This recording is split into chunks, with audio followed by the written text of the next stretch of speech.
अस्सलाम वालेकुम जी ऑल। जैसा कि आप स्क्रीन पे देख रहे हैं, आज का हमारा टॉपिक ऑफ डिस्कशन है indirect speech for question sentences.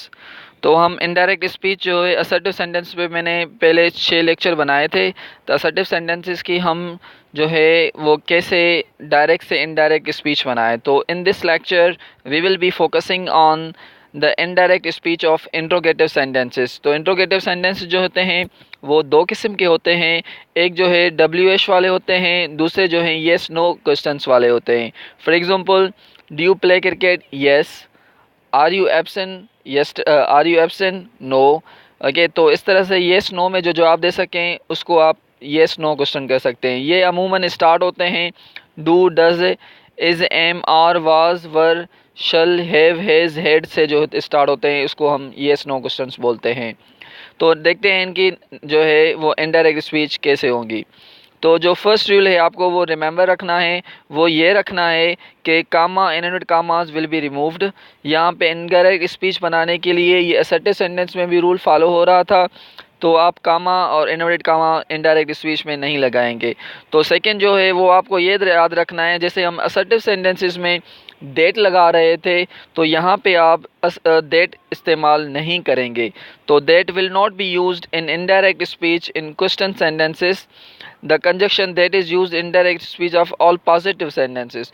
जो दैट होती है वो पॉजिटिव और नेगेटिव सेंटेंसेस में यूज़ होती है, मतलब असर्टिव सेंटेंसेस में यूज़ होती है, मगर दैट जो है यहाँ पे इंट्रोगेटिव सेंटेंसेस में हरगिज़ इस्तेमाल नहीं करेंगे। तो नंबर 3 जो रूल है वो है इन indirect speech the question sentences will be express in assertive positive form. जब भी आप इनडायरेक्ट स्पीच करेंगे असर्टिव इस क्वेश्चंस की, तो जो इनडायरेक्ट स्पीच होगी वो असर्टिव फॉर्म में होगी। तो आप जो है ना do, does, will, shall, have, हज, हैज़ जो सब्जेक्ट से पहले इस्तेमाल नहीं करेंगे, वो सब्जेक्ट हमेशा बाद में इस्तेमाल करेंगे आप। तो इस तरह से ये हमारा असर्टिव फॉर्म बन जाएगा। मैं आगे चल के इस पे आपको एग्जांपल बता रहा हूँ। Instead of interrogative form, interrogative form नहीं इस्तेमाल करेंगे, असर्टिव फॉर्म इस्तेमाल करेंगे। तो जो है वो question mark will not be used. Direct में आप क्वेश्चन मार्क यूज सकते हैं, मगर इनडायरेक्ट में जो है वो आपका क्वेश्चन मार्क इस्तेमाल नहीं होगा।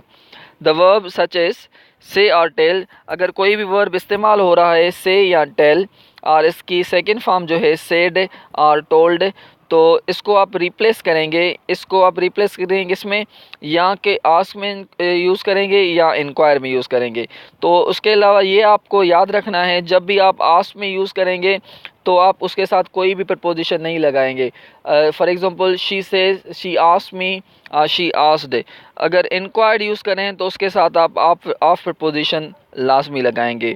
ये तो है बेसिक रूल्स हैं to change from the direct speech into indirect speech of interrogative sentences. So now we are going to move another slide and we will be attempting the interrogative sentences of direct speech into indirect speech. As you see on the screen, there are two types of question sentences जो मैंने पहले ही बात की। 2 किस्म के question sentences होते हैं। एक होता है हमारा which can be answered with yes or no, जो yes और no से आंसर किया जाए। दूसरा जो है can not be only with yes or no, yes or no से स्टार्ट नहीं होते, वो स्टार्ट होते हैं WH से। आप इसको बोल सकते हैं वाट हो गया हमारा, वाई हो गया, हाउ हो गया, वेन हो गया, वेयर हो गया, हुज हो गया, होम हो गया, जो है वो जो है ना वेयर हो गया। तो ये हमारे हो जाएंगे WH वाले क्वेश्चंस, यानी डबल इंट्रोगेटिव सेंटेंसेस। तो इनकी जो नरेशन होगी वो रूल चेंज होगा। तो do you like apples, do you like a mango, such questions can be answered yes or no. You can say yes I like apples, or simple you can say yes or you can say no. तो what are you doing, such questions, अब यहाँ पे what लग रहा है, तो what are you doing, such questions cannot be answered yes or no। आप इसको yes और no में आंसर नहीं दे सकते हैं। what are you doing, आप कोई आपसे पूछे तो आप ये नहीं करेंगे yes और no। तो इस तरह के सेंटेंस को हम डबल इंट्रोगेटिव WH वाले क्वेश्चंस कहते हैं। The specific rule according to type of questions as follows. तो the questions that can be answered with yes or no, to make direct speech of such questions, जो narration जो होती है वो yes or know questions वाले की, yes or no question वाले की नरेशन जो होगी उसमें आप इफ़ और वेदर लाजमी लगाएंगे। या तो आप इफ़ लगाएंगे या वेदर लगाएंगे, उसके अलावा कोई और नहीं लगाएंगे, दोनों साथ नहीं लगाएंगे, ये इंटरचेंजेबल यूज़ हो सकते हैं, या इफ़ लगाएं या वेदर लगाएं। और WH का जो है इनडायरेक्ट स्पीच वो चेंज होगा, उनके रूल जो हैं वो चेंज होंगे। Okay, hope you are getting my lecture very clearly. We are moving towards the next slide and we will discuss the examples to change from direct speech into indirect speech. Let's move to our next slide.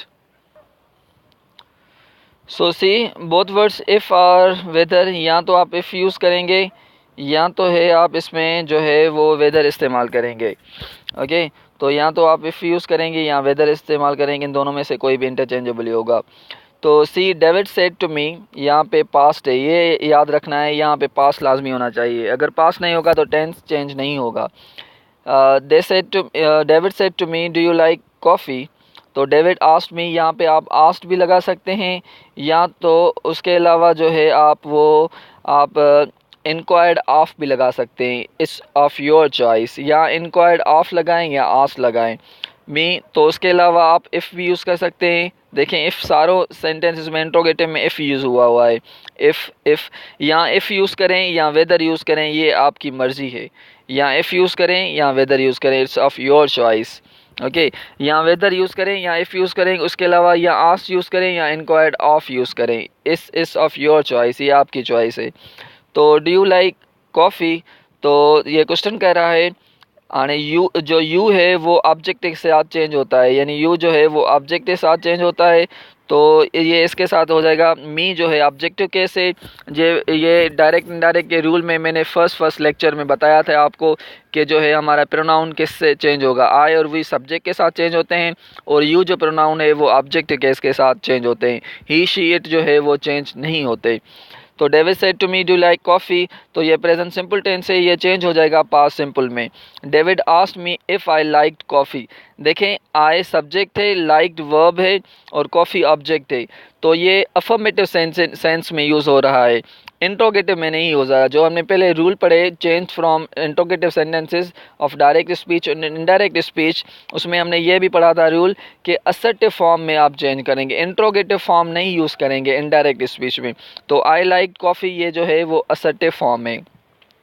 He said to me will you help me, he asked me, जो you है वो object के साथ change होगा, यानी he said to me will you help me, he asked me या inquired of me, if भी लगाएं या वेदर लगाएं। आई वुड हेल्प हिम, क्या मैं इसकी हेल्प करूँगा।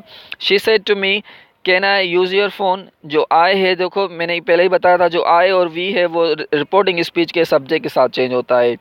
शी आस्क्ड मी इफ़, आई जो है चेंज हो गया शी के साथ, शी कैन को चेंज करेंगे आप कुड में, विल को चेंज हो जाएगा वुड में।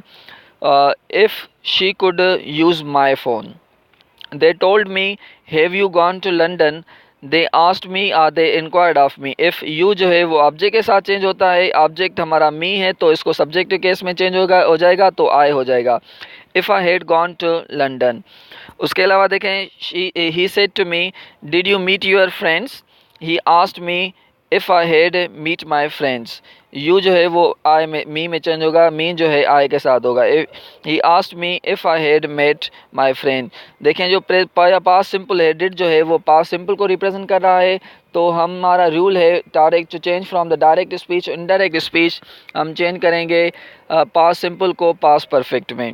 John said to her will you buy the book, John asked her, whether भी लगा सकते हैं, इफ़ भी लगा सकते हैं, तो जो यू है वो चेंज हो जाएगा ऑब्जेक्ट केस के साथ, हर है तो हर को चेंज करेंगे हम शी में, her whether she would buy the book.